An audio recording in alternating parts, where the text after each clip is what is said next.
Welcome to the Final Score Network and the Final Score Podcast, presented by Team Anders Realtors.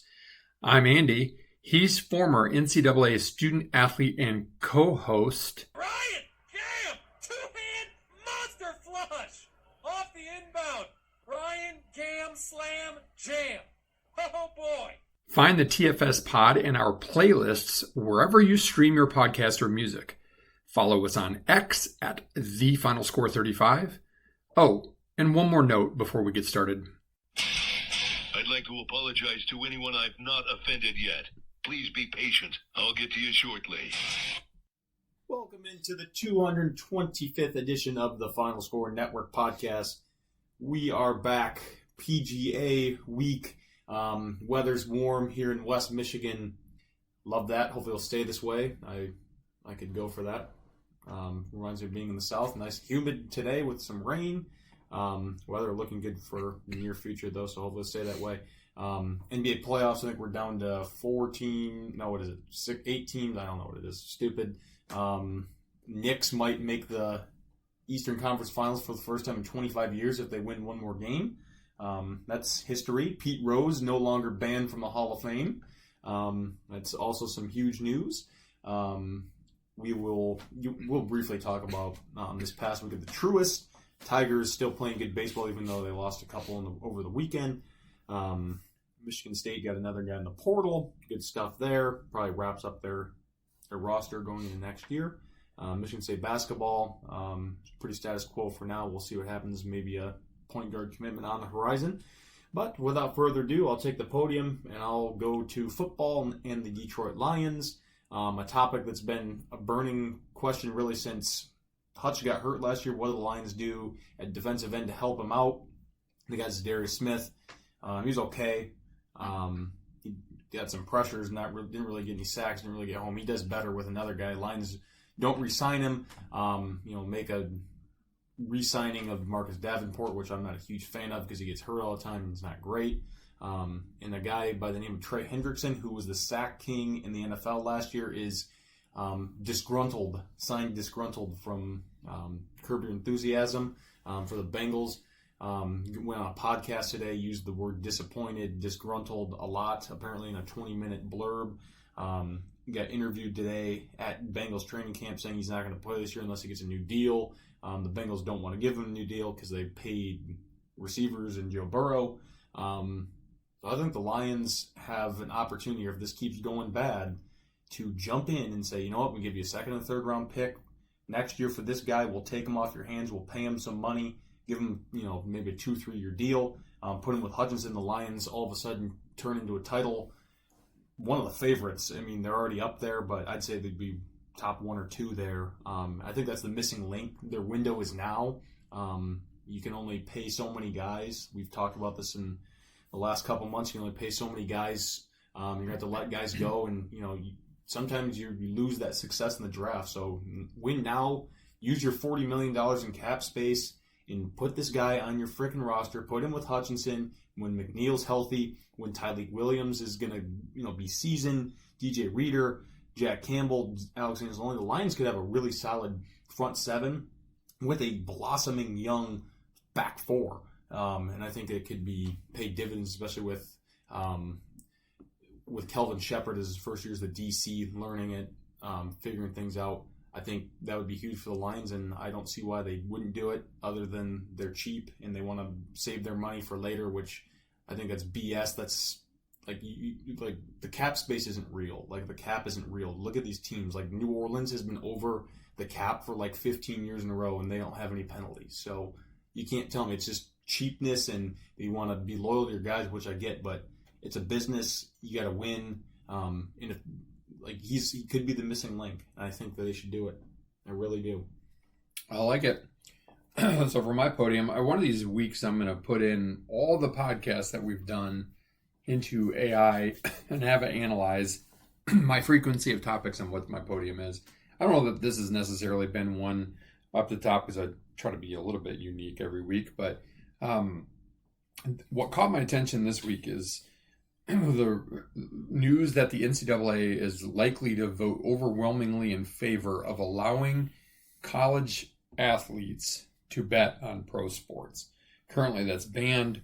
I believe there are a bunch of players that got washed up or caught up in that State, Iowa. a couple of years ago. Here's the thing. I'm a mild sports gambler. We're talking like 50 cents, $1 max on a parlay. Maybe if there's a free bet, I might bet a couple of dollars. I've been riding the same $550 I won on a golf thing a few years ago for 3 years now. Here's the problem.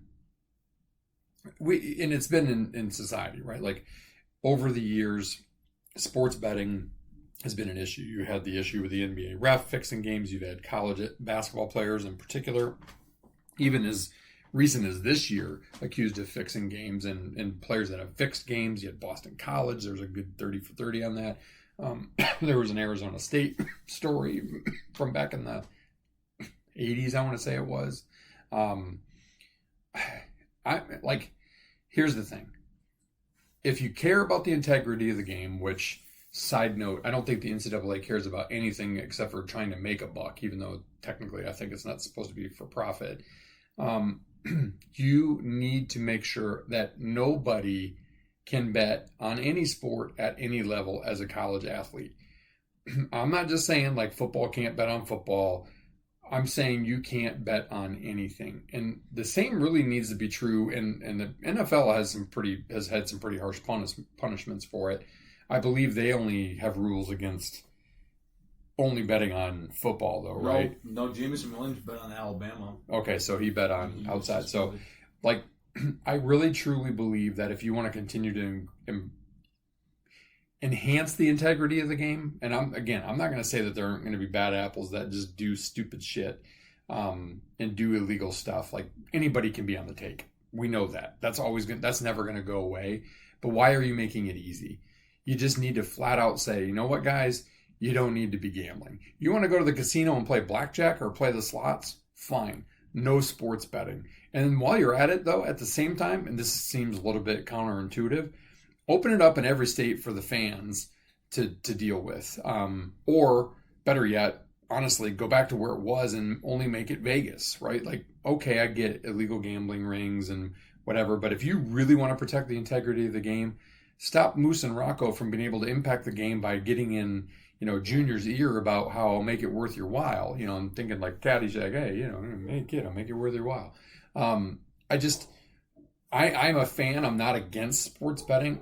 I think it's fun. I think it makes some things that are uninteresting interesting, but I think you start with no betting for athletes of any kind, any college level, any pro level, period. I don't care if it's tiddlywinks. I don't care if it's curling. I don't care if it's your sport. Get rid of it altogether. Keep your penalties harsh and move forward. And then if you want to, go back to good luck putting the toothpaste back in the tube, so to speak, for, people like Ryan and me who want to bet. But like, if you took away my ability to sports gamble now, you wouldn't hurt my feelings. It's not going to be the end of the world. The problem is it's such a multi-billion-dollar business for TV between fantasy sports and gambling and whatever. And it's kind of spiraling out of control. Every third ad I feel like is FanDuel or BetNow or ESPN or DraftKings or whatever. And it's like, if you have a gambling problem, well, guess what? You're like feeding the delinquents.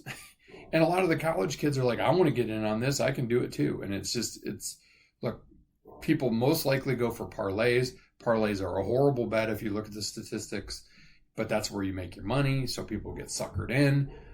It's just a bad story all the way around. And it's like part of the moral decay of America, if you ask me. But I didn't have anything, earth-shatteringly hard right on betting or not. I just believe that if you want to continue to try at least to protect the integrity of the game, you got to get rid of it altogether.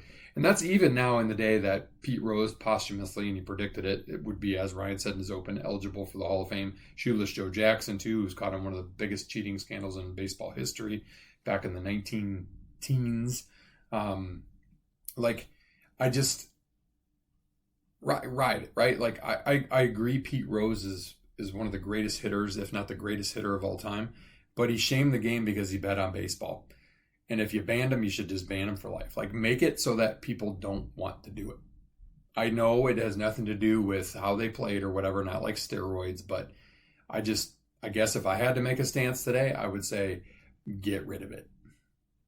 Yep. All right, time for Out of Bounds this week. You got this thing. I can't remember what we're going to do. Oh, measurements. Yeah, here's a ridiculous one, and a Michigan State player in the mix. Ryan, what was it? Ace Bailey from Rutgers, who's, a top probably 3-4 pick, right? Like, great talent. Listed on the Rutgers roster as a 6'11 guard. Yeah, he's 6'7" without his shoes 6'7" on. and a half. There ain't no 3.5-inch heels on a shoe. Like, talk about integrity of the game. Jace Richardson, what is he listed at? 6'3", and he's 6 foot? 6.5 feet, yeah. Right. Like, just why? Why are we lying about these things? And I could go away that would kind of make it funny and a little bit obscene. But like, why? What is the point? Like you're not going to get figured out when you go get measured at the doctor's office, at the combine or whatever. I just like, what's the point of over embellishing? It's just out of bounds to me, because what it really does is they're talking about one quote draft expert has Richardson falling all the way out of the top 10 to 21st just because he's 2.5 inches shorter than he really says he was, or than Michigan State said he was. And who knows what the impact for Ace Bailey is. It's just like, why would you do that? Just be honest. You're going to get found out. It's like a fat person saying, yeah, I only weigh 150 when they weigh 250. Like, that's just a stupid thing. And Ryan and I struggle sometimes week to week to find something that's like a tee up or a flag or out of bounds without teeing up or flagging or out of bouncing LeBron James or transgenders in sports or whatever. So to be different, we had to pick on that. More of a like head scratcher stupidity thing, if you ask me. Yep. All right, let's go to par 3. But first and foremost, Shot 1 is presented by Norris Sports Group. NSG is a boutique agency of experts with 30-plus years experience in sports sponsorship and much more. Learn more about them today at norrissportsgroup.com. Mailbag, we're back at it again. You want to? I can really quick touch on the Truist, and then we can hop into mailbag. Yeah. Sepp Straka, second win of the year, climbing the Ryder Cup and the FedEx Cup rankings. Solid week for him. Lowry kind of blew it a little bit. Like, no one really. It was a weird ending. Like, it was kind of a 2-horse race. JT kind of got his hat in the mix a little bit. Nobody really did anything to win it per se, but Sepp didn't lose it. Right. And Lowry, you could argue, kind of lost. Yeah, but Philadelphia Cricket Club, people were complaining at the beginning, it's going to be so easy, low scores. Ends up being 14, 15 under wins it. That's about average for a tour event. People are like, it's going to be 20, 25. No, the weather made it harder. The wetness actually made it tougher. The wetness, the wind, the rough. The rough was wet, thick. Heavy. Contrary to the U.S. Open, which is a 289-yard par 3, had a 95-yard par 3. Yep. Awesome. Love it. That's great stuff. But it was fun to watch on Sunday especially, and to see that kind of leaderboard with Sepp and Shane and JT and Rory's trying to get up there. Patrick Cantlay, he's playing a little better. It was a good leaderboard, and we love to see that in those signature elevated events. But good for Sepp. Second win, he's climbing. He's gone completely bald. He's just gone with it. He is balding, so he's shaved his head. Looks good, man. I'm for it. Yeah, and I'm sitting here in Hodgepodge before we get to mailbag.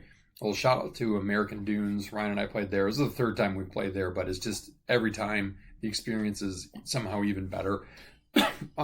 Just if you're in West Michigan, or even if you're not, even if you don't go there as a golfer and you just want to go to the grounds and kind of soak it in or whatever, amazing concept, amazing what they're doing out there, amazing golf course too. But just it's a must see, it's a must play, it's a must take part in. I wish there were more golf experiences similar to that or like that around the world, to be honest. Just it's worth the stay for the extra time that it takes, and it's one of those few rounds where you're not feeling rushed and worried about how fast you're going just because you're soaking it all in. But along those lines, I thought of something because we met a nice young man who, recent graduate from Hope, was talking to Ryan as he was cleaning our clubs, and pointed to his, Ryan asked him what he was studying or whatever, and he was going to seminary, and he pointed to his name tag and said, yeah, that's why my call sign is preacher. So that got me thinking, well, in honor of the PGA podcast this week, I needed to assign some call signs to our squad. So Ryan, this is what I came up with you. Your call sign is drop step. Busted up my nose with a drop step when you were in 6th grade. Mitch, yours is stick. Good golfer, good college golfer. Chris, this one came right to mind. We're going pod notes because that's the name of the note on my phone from you. Appreciate you as always being right there with Mitch, with always having something to weigh into the mailbag. And I put in some things about myself to see what it said because I don't really want to give myself a nickname. So I'm going to let you, Ryan, choose between these two. AI Copilot says, based on my bevy of useless sports information, trivia, or based on my penchant to talk too much, chatterbox. I like trivia. You get to make the call. All right. So call signs, drop step, stick, pod notes, and trivia. That's cool. That's Nice. what you got. So all right, mailbag. Did Mitch send any? I know he's going to be on the podcast here in a minute. You, Chris, first. Okay. I'll Let's do Cleo first. I don't have it up. You have Chris. Okay, we'll do Chris and then I'm we'll do looking to Cleo. see if Mitch has them really quick. All right, hold on a second. Let me get back to Chris's. Chris sent me No, lots I of don't stuff. I don't have any. Okay, so Chris's, as we go down his big laundry list of picks every week, he just has a couple this week. With the change at athletic director at MSU, is Jonathan Smith suddenly on the hot seat? I don't think so, but I've heard that. I hope not. What's your source? A message board? A guy that played at Michigan State that's on the message board, that's one of their top posters, that has friends that are on the board. See, I think I was talking about this with a guy at work today. I think that would be an epic mistake for Michigan State if he doesn't have starting over again. Yeah, because you're starting over and you're perpetually starting over. Give the guy what you told him you were going to give him, which is an NIL pot to work with, and then let him go. You got to give a guy, especially with how bare the cupboard was left by Tucker, you got to give a guy 3 to 4 years. And give the guy credit for keeping a guy like Nick Marsh in today's climate. Nick Marsh could have easily gone to an Alabama or somewhere else and said, no, I'm going to go be a stud and I'm going to get paid somewhere else. Give the guy what you promised him. Give him his time. And if after 4 years you're not making noticeable progress, then get rid of him. It took Antonio a little bit of time to get going. It takes a good coach a little bit of time to get going. I don't want to start over and over and over again. So my answer is he better not be. Yeah. Get into coaching hell. And the next one from Chris. You've been offered a free golf trip anywhere in the world, but there's a catch. You can only play at a course that starts with the same letter as your first name. Where are you playing? I'm Carnoustie. Riviera. Well, that's a good one. Augusta. Yeah, there you Augusta National. So there you go. go. You win. I guess if that was off the table, where's the PGA next year? Aramonic or something like that? Aronimink, yeah. Aronimink. That would be one that comes to mind. Area. Yeah, good question, Chris. I like that. All right. What is Yes. Mr. Cleo's mailbag? Mr. Friend, thanks for the question. He says, what is your Mount Rushmore of MSU football players and basketball players? He says, for football, his is Kirk Cousins, Bubba Smith, even though he played 1 year, Kenneth Walker. He made that team special. Carl Banks. And then for basketball, he said Scott Skiles, Steve Smith, or Greg Kelser. And then Draymond Green, Magic Johnson. All very good picks. For football, I'll go Kirk Cousins as well. Just a winner. I'll put Connor Cook up there as well. What was he, like 35-5 as a starter? Something like that, yeah. Unbelievable. Dude was a complete jackass, but he could win.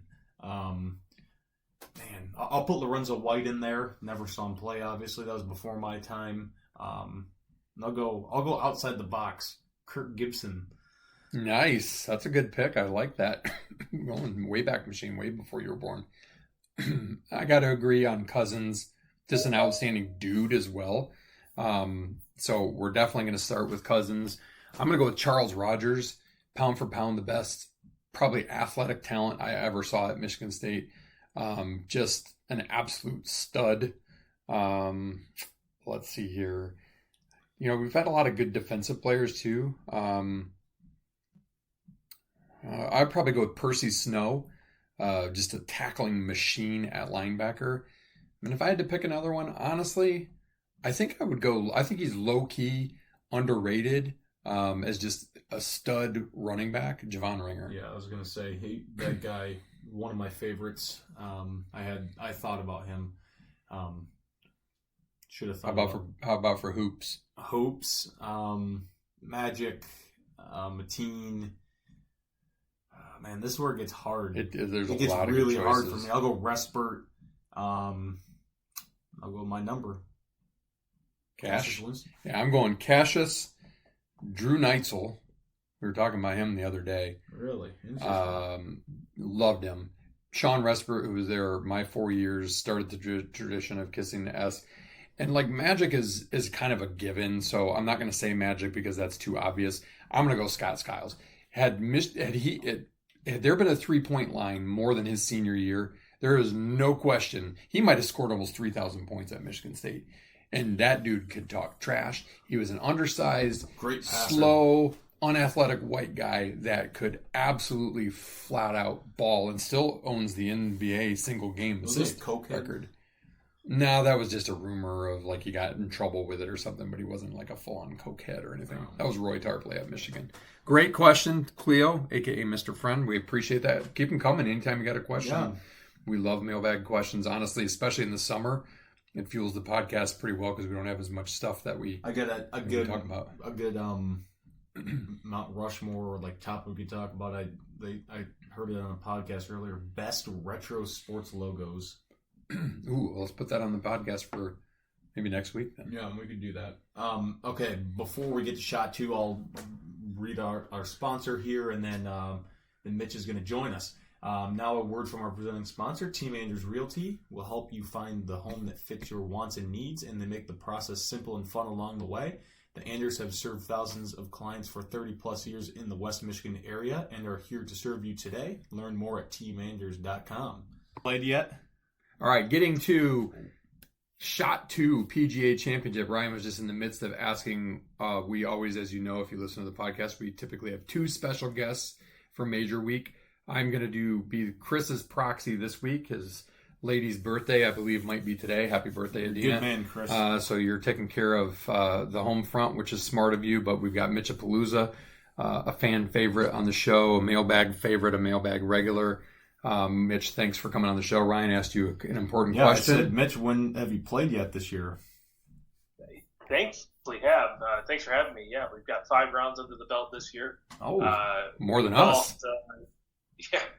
Golfed in Alabama, Georgia, California, and we've made it all over the continental U.S. So we'll get a couple more rounds in the great state of Michigan here as we get closer to the summer. But thankfully, still hitting it good. So not too much to complain about. It's not leaving you. That's always good. Yes. Sweet. Well, it's PGA week. Back at Quill Hollow for, I think it's the second time. Last time was 2017. Justin Thomas, first major of his 2 PGAs.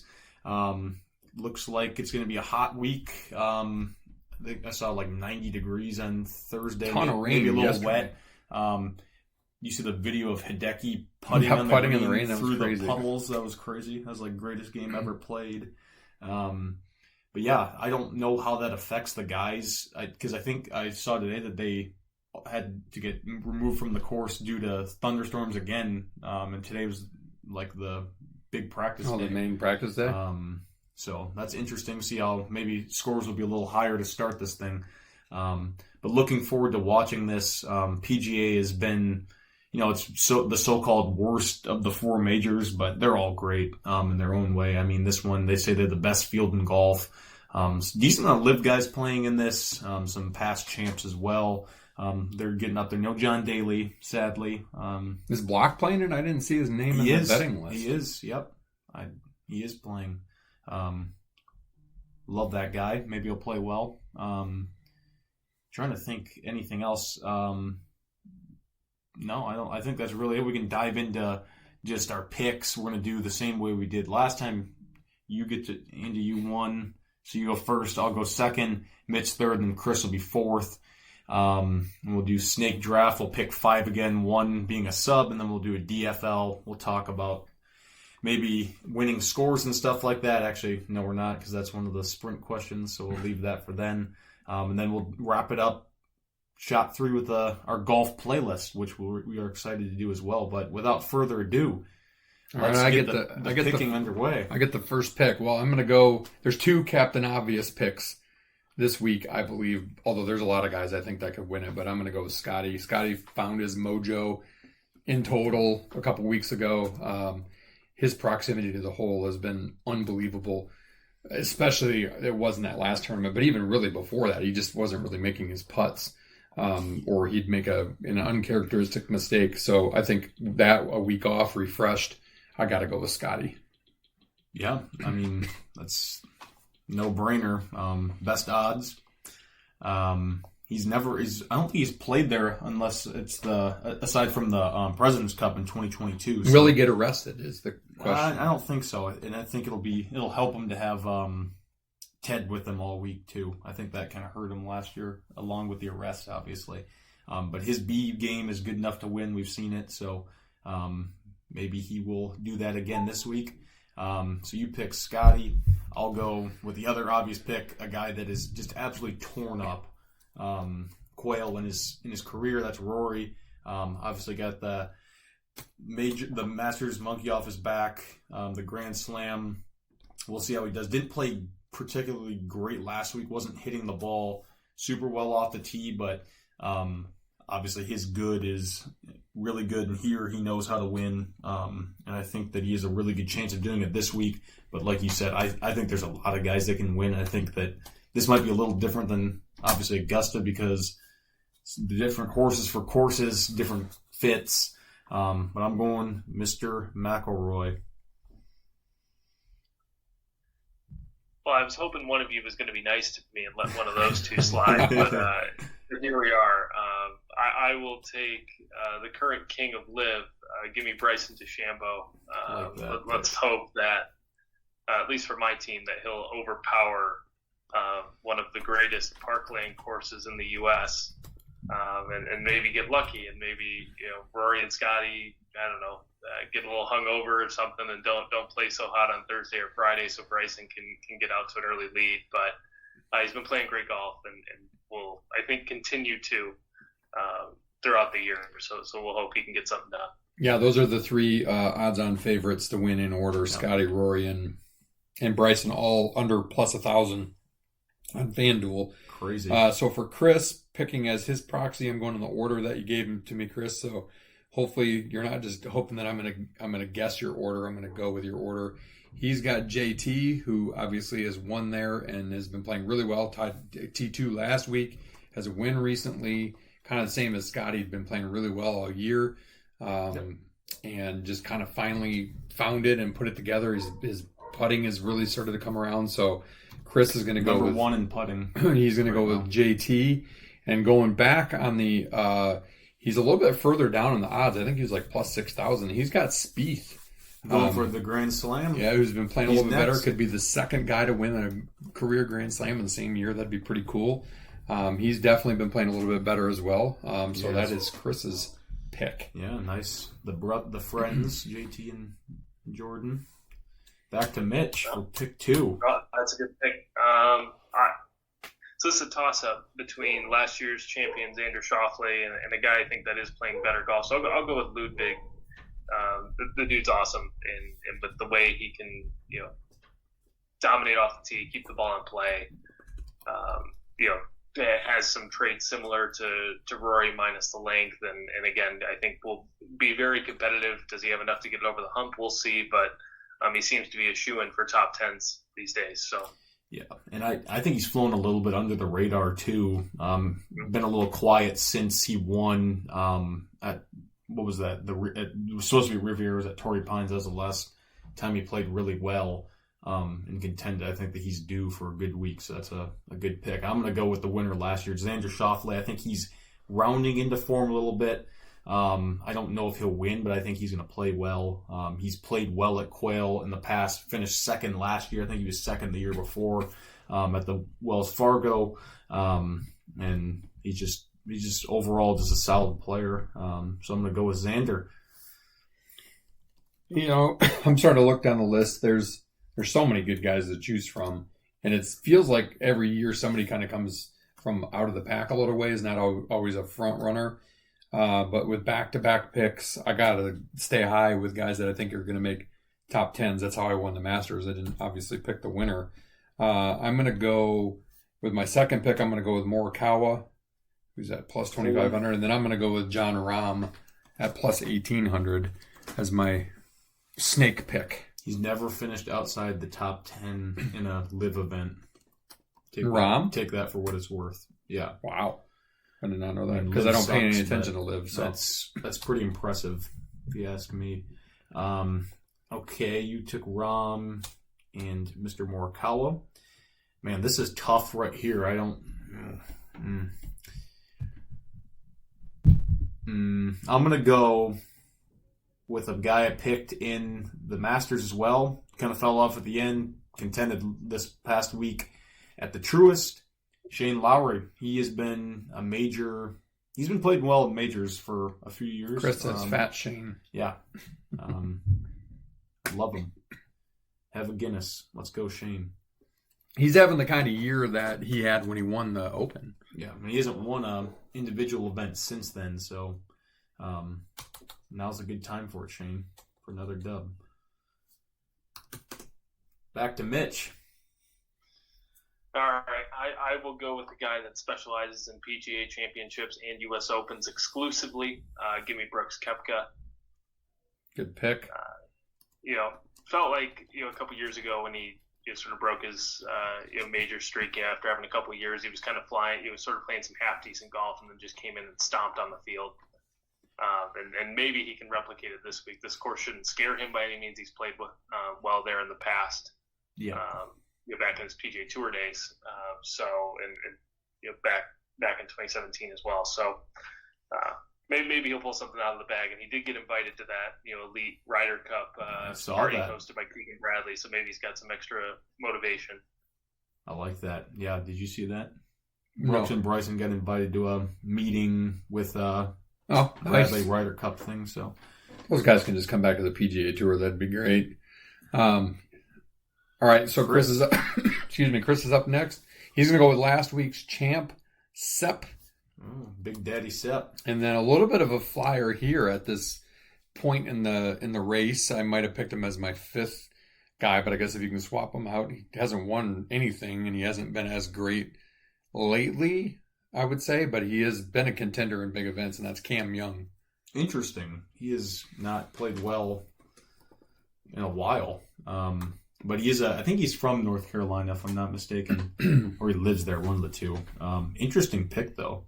He's played well in majors in the past. So Chris was day drinking when he made his list. Yeah, he was sipping on it. Interesting pick. And by the way, Sepp Straka, his nickname is actually Big Ox. Big Ox? Yeah. I like Sepp.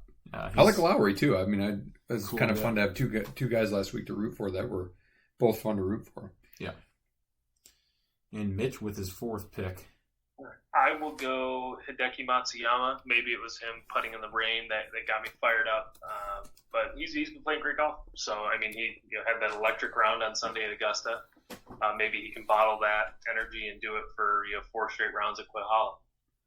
Yeah, he's played well there in the past, too. I like that pick. Okay, let's go. I'm going to go with one of the pastiest guys on PGA Tour. I picked him last week. No hat, So did Pat. Patrick Cantlay. I think he's playing a little better. He's one of the best iron games in all of golf. And his putting was superb last week. He's a little better on bent grass. This is Bermuda, if I'm not mistaken, so maybe he'll struggle a little bit. But I'm going to go with Cantlay. I'm going to ride the hot streak. And I am going to go with a guy that is always the bridesmaid, never the bride, but is really good at getting top fives, and that's Tommy Fleetwood. Good pick. And then Tommy Ladd, for my fifth your pick, my substitution pick, I'll go a little bit out there because I do think sometimes guys come out of the pack. I'm going to go with Mav McNeely. Interesting. He's had a good year. Okay. This is another tough spot. I've got a lot of guys I could pick here. I'm gonna go with one of the angriest guys on tour, Mr. Tyrrell Hatton. He's bound to do well in a major. He just does well. In these, he's not scared of the moment. I like his playing style. He's just crazy, but does well in majors. I'll go with him. You guys took I had two Brits circled on my list there, and you guys took both of them. So, not that I wanted them anyways. I'll take Joaquin Niemann. I took him in the Masters, and he ended up playing well, and not best player in the world like Phil Mickelson claimed, but he's got a chance. I like that. He's as solid as they get on the live. Got the dogs going crazy upstairs. I think there's some deer outside. Either that or they're mad that the Red Sox just hit a 2-run home run to tie the Tigers in the 8th inning. Little breaking news off the golf. All right, so we're to Chris for his last. Chris for the fifth and for final his fifth pick. Chris is going to take Min-Woo Lee. The chef. Like that. Yep. Yeah, names that we left off the board that I had also on my list that were hard to pass. Daniel Berger, I think he's playing a little better golf this year, coming off that injury. He's out for a few years. Would not be surprised to see him contend. He's pretty low odds too, so be interesting.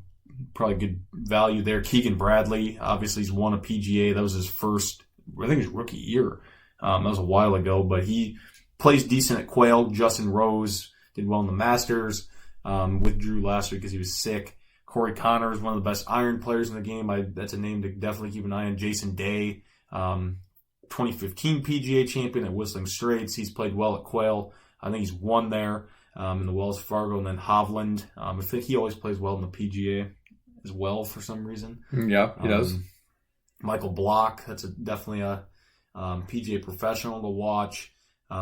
Other than that, should we? We got that guy from Yankee Springs, or no, Walnut Creek, right? Tom's Club. Yep. I think his name's Ryan as well. That guy, I don't think Ben Cook. I think is his name. The guy from Yankee Springs. Yeah, he's at Quail Ridge now. I think. Oh, is he? He did. Yeah. He did well a couple of years ago. Yeah, he made the cut. Are we doing a DFL? Did Chris give you one? He didn't give me a DFL, but I could. Oh, we could just do it for fun. We could just do it for fun. We don't need to. Mine is Jason Duffner. Jason Duffner.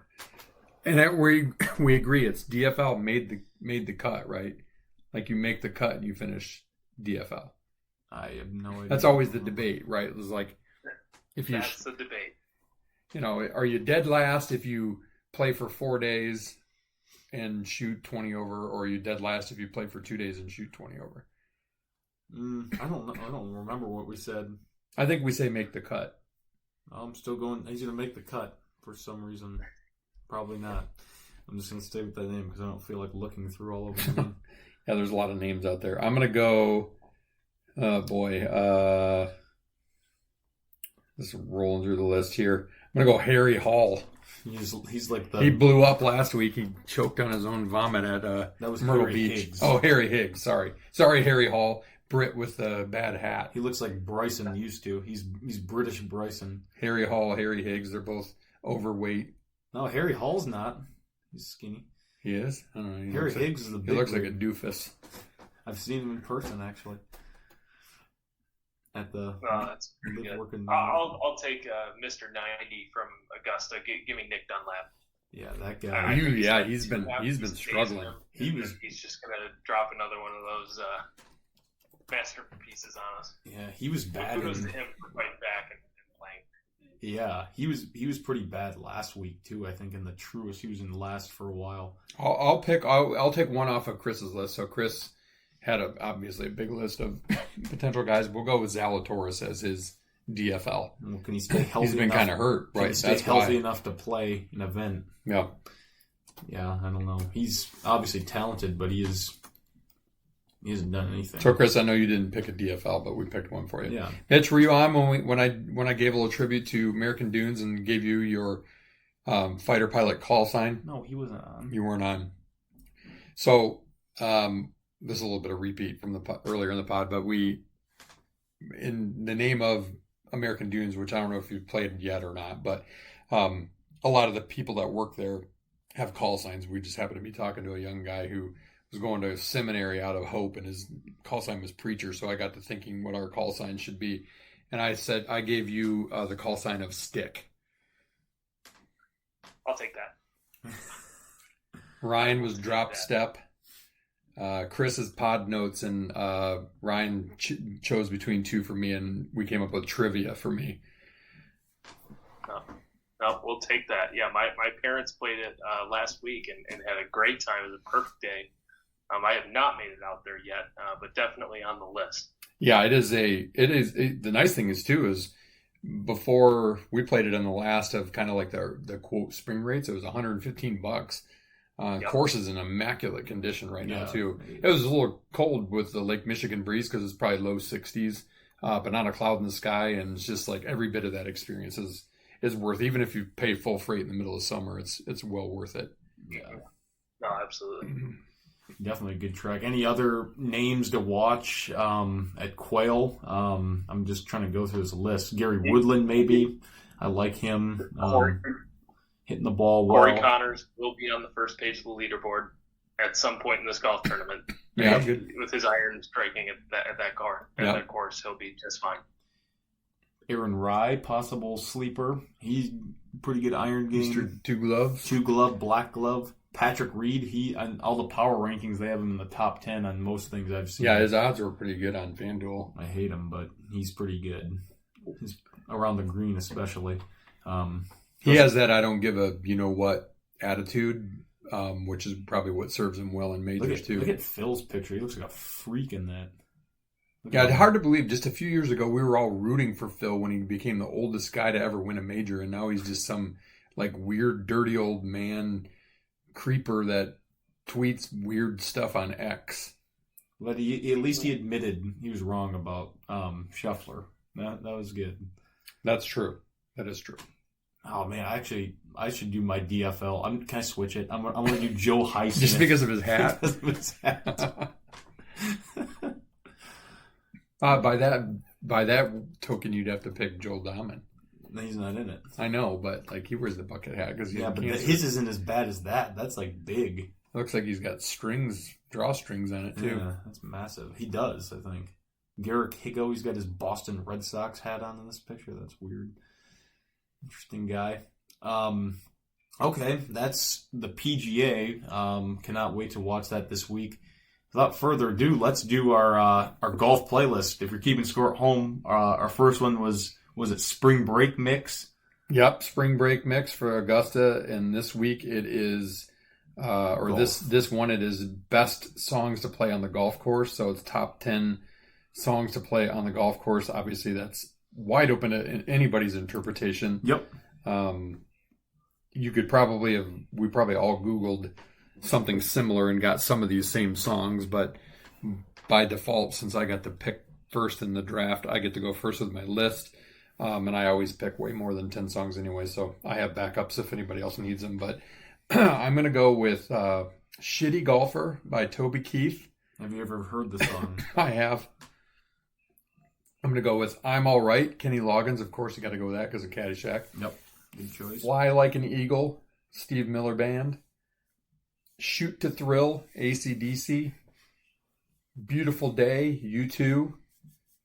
Any Way You Want It, Journey, another Caddyshack. Rockstar, Nickelback. Up Down, which describes especially Ryan's golf game, Morgan Wallen. Yep. The Gambler, Kenny Rogers. And at the end of the day, Beer Never Broke My Heart, Luke Combs. It's a good list. Pretty solid. And do I get to go? Yeah, any repeats for you on there? No. No, well, you had told me what yours were, so I made it a little that's easier. I didn't do any. I just looked on my Spotify and picked songs. I didn't Google search anything. My first one, Rocket Man, Elton John. Number 2, Pour Me a Drink by Post Malone and Blake Shelton. Hold on. I'm typing this at the same time. Pour Me a Drink. Okay. Express Yourself, NWA. This one's for my driving game at times. Carry On, Wayward Son, Kansas. Nice. 5, Luckiest Man Alive, Hardy. She can't type at all. You can edit it later. Wayward. I know, but I got to know what I'm typing. Well, All right, what was your Hardy song? Luckiest Man Alive. That's what you say whenever my ball hits the tree and goes back to the fairway. Exactly. You hit it in the woods and then it somehow ends up on the green.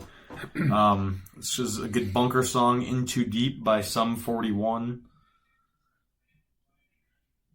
Okay. Golf in general, it's Tricky, Run DMC. Nice. I Won't Back Down, Tom Petty. And then Me on the Golf Course, Usually. My Own Worst Enemy, Lit. And then I'll go with on 18 you're having a putt to win the match that you're playing, Under Pressure by Queen and David Bowie. Nice. That's all of them. Love it. All right, Mitch, do you have a theme on yours or just 10 songs you like to listen to? There's a couple things that sort of made me chuckle thinking about my golf game, but thankfully, a lot of music. I'm so glad that music is now a regular thing on a golf course. I mean, for a long time it wasn't, and you'd get a couple old people looking at you funny and stuff. But now it is Everyone a does it universal good thing. So I'll start with Eminence Front by The Who, Well, and then me. what? You broke up a little bit there, Mitch. What was it? Oh, Eminence Front. Eminence Front. Who? The Who. Okay. And then we'll go Burning Down the House. Nice. Talking Heads. That's if I double the first hole. And then when I make birdie on the next one, it's Take the Money and Run by Steve Miller Band. Great Ooh, song. good one. We'll do Arkansas by Chris Stapleton. Nice. And then we'll go I Was on a Boat That Day by Old Dominion. Great song. Great song. We'll do, and again, this is, if the golf ball, so sometimes you Don't Come Looking by Jackson Dean. That's That's a good song. Nice. And then we'll do California Sober by Post Malone and Chris Stapleton.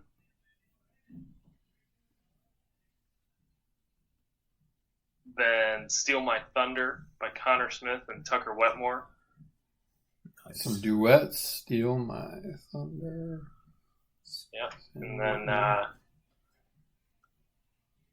when you're fighting it on the back nine, your swing's kind of going, but, then the song is If It Feels Good by Leon Bridges. And then what most golfers have after a round where you miss a short putt will go Bad Dreams by Teddy Swims. Nice.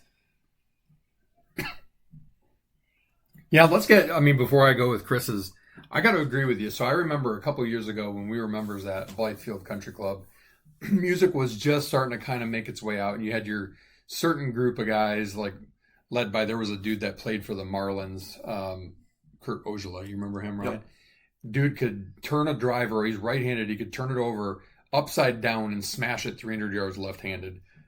The sickest thing I've ever seen. But like that group of guys, and I say that group of guys, they weren't the guys that I played with. I had no problem with them, but like they were known as be the music guys. And it would be always the argument, the older guys, like, no music. And like I'm of the mindset, like I don't need to hear you from 4 holes away by any stretch. I think that's kind of like disrespectful to people who might not want to hear it. But like within your cart, I don't even remember the last time we didn't listen to music. No, and these playlists, honestly, the reason I do these playlists is expressly for the purpose of when we play golf. I listen to them all the time. So this is going to be my new favorite playlist. I can already tell you that. All right. Chris said he has let's see. He actually texted me what he called his list. How he referred to it anyway. He's like, all I'm going to say is my song list is eclectic with crying, laughing emoji. So his list, I'm going to drink here a second. You want me to read? Royals by Lord. 1 Foot by Fun. I don't even know if I've ever heard that. Dog Days Are Over, Florence and the Machine. Low by Flo Rida. Nice. Yeah, that makes sense. That's a good one. What's Up, Four Non Blondes. Dream On, Aerosmith. Poison, Belle Biv DeVoe. Buffalo Soldier, Bob Marley. We definitely have a big mix here. Old Time Rock and Roll, Bob Seger, and Don't Let Me Down by the Chainsmokers. Interesting mix. That's like he goes from around like 2018-ish to the 60s. Yeah, he goes all across the board. Maybe 70s, I don't know. No, that's an interesting list. All good stuff though. That's awesome. My two leftover songs that I had on my list were Nothing But a Good Time, Poison, and Return to the Mac, Mark Morrison. Yeah, that's good. And I had Kisses When It Won't Rains, Take It 'Em. Pours, Luke Combs, Whiskey Glasses, Morgan Wallen, Bohemian Rhapsody, Queen, and Enter Sandman, Metallica, just to get you kind of a little bit fired up.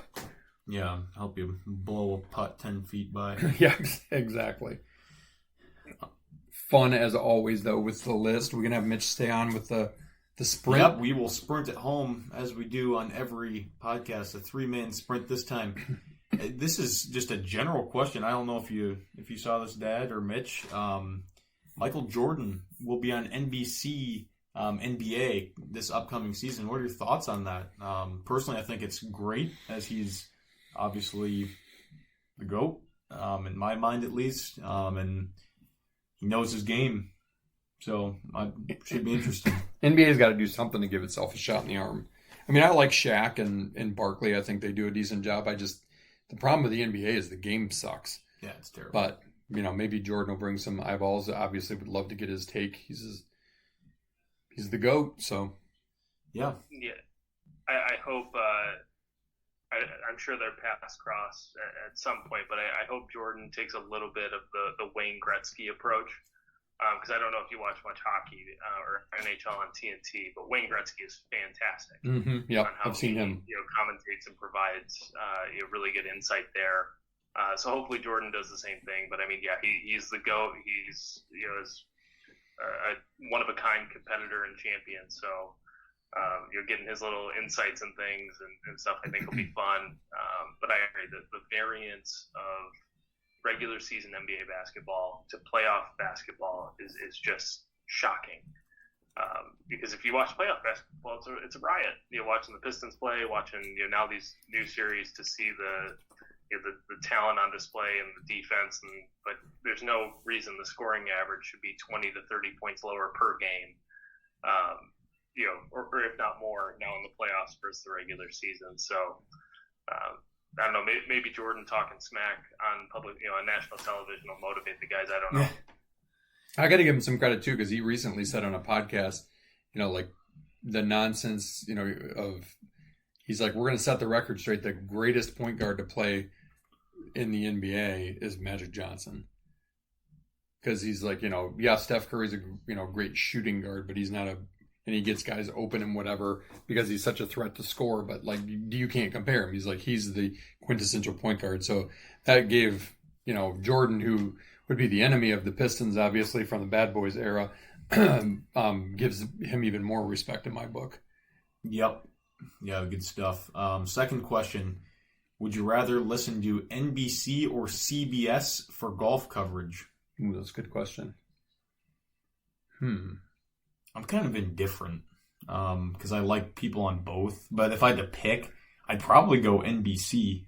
Yeah, I feel like the NBC's major coverage is just better. Like with the Open and the U.S. Open, I just feel like, Nance is obviously a great voice, and I like Trevor Immelman. I think he does a good job too. Good. He's done a really nice job stepping in for Faldo after all those years of Venturi. Tough shoes to follow. I would say I'm rather indifferent, but I think, I don't know, something about NBC just feels a little bit fresher to me. I will say this, the experiment of having Fox do it a few years ago was a bomb. They were horrible. Terrible. Amen. I was going to say, as long as it's not Fox, I'm fine. Yeah, exactly. But yeah, I'll take NBC. CBS should keep the Masters forever because Jim Nance's voice and Immelman being a champion there, that is just a really clever setup. Yeah. And it's as good as it gets. But I think NBC's product is better. So but they can have those couple. Yeah. I mean, I think it's the 2-2 split. I think is actually really good. Yeah. Because the PGA is kind of synonymous with CBS too, and I agree, Mitch. Like Nance, his voice tied to the Masters. That's just like it should be that way. It's the same course all the time. Should be the same voice all the time. Yep. Good stuff. And I feel like they're deeper when it comes to their on-course people. I think it's a little better. Yeah. Getting back to my question that I said to say for later, what's the winning score to par going to be at Quail Hollow this weekend? Don't all jump at once. Mitch, what do you think? So I'm expecting, especially with a little bit of weather this week, it's going to be warm. Hopefully that keeps the greens a little soft. I do expect a lower score just because of the nature of the golf course being a more Parkland style. That there are some gettable holes, especially with the way like Rory and Scotty can dominate off the tee. I'll go 14 under, which would be low by all things considered. Not crazy, but I think 14 gets it done, and my winner will be, I think Mr. McIlroy will defend what's now turned into his home turf. Yeah, I in my head, I said 15 under. I think Rory's going to win it as well. So Rory at 15 under par. And I'm going to go Scotty at 12. Like that. But I do have a sneaking suspicion we're going to get a playoff. That'd be awesome. Is it still 3-hole aggregate? Yeah, they change it up. It feels like all the time. The last time it was JT one was and at Zell Southern first. Hills, right? And it was a 3-hole aggregate, I believe. So Yep. I think that's still the rule. Yeah. And then fourth and final question. Nick Saban is kind of going to be the pseudo czar of college football, which is much needed. If they're going to do that for college basketball, who would be the czar of college basketball? That's a good question. Would you go with Krzyzewski? I don't think he cares, though. That's true. I think, honestly, probably the most passionate person about the game and making it right is Izzo. Yeah, but he'd have to be retired. He'd have to be retired, and I'm not ready for that yet myself. I think Jay Wright would make a good one. Yeah, Jay Wright would be good. Yeah. Just with his... I think because he got out for those reasons, and he's got a good voice. I mean, I think he does a good job as a commentator, too. Yeah, I think someone like him would be good. Yeah. I could also see Jay Billis trying to say, I'll do it. No. That would be horrible. You have to be more than a backup on a 1986 Final Four team, Jay. Yeah, I believe Saban will have some consultations with some other coaches, I'm sure. So if I could pick a couple, I do think Coach K would be beneficial. Again, I don't think he cares enough to do it fully, but in regards to some of the standards, he'd be good. But then I think Roy Williams still shows quite a bit of passion about college basketball, and is a good dude. But the younger face should be Jay Wright. He left the game for the right reasons. He's had the success. He built that Villanova program into what should be considered the standard of basketball. And heck, look at all of those guys he coached at a frankly quite small school now in the NBA and stuff. I mean, he's as good as they get. Yeah. Mark Few would be a good one with Izzo if they both retire. Oh, yeah. Good point. Definitely. Well, all good names. Well, that is our 225th episode, PGA Championship Edition. Mitch, we appreciate you coming on. Chris, we'll see you next time for the U.S. Open, which is like a month away. That's crazy. Start thinking about those songs for that playlist, which is your top 10 Of all favorite songs of all time, period. time. Let me tell you, that is not easy to get to. Yeah, I mean, I like a lot of songs. I don't necessarily love 10 songs. I don't know. That's kind of hard. Yeah, so it'll be a hard one, but there'll be a lot of variety. Talk about eclectic. There'll be a lot of variety in that, I believe, too. 'Cause, Yeah. like mine runs the gamut from rap to sappy slow songs and country and everything in between. Yeah. Well, happy watching to everybody for the PGA this week. Enjoy the warm weather. Hopefully it stays, like I said at the beginning. But we appreciate all of our listeners and our loyal guests on the pod, and Mitch and Chris being virtual, sending the list to you there, Andy. But yeah, that's it. Hit him with the quote. Yeah, meantime, as Mateen Cleaves recently shared, saw it on LinkedIn today in his daily If You're Trying to Win, Tap In. Success isn't always about greatness, it's about consistency. Consistent hard work leads to success.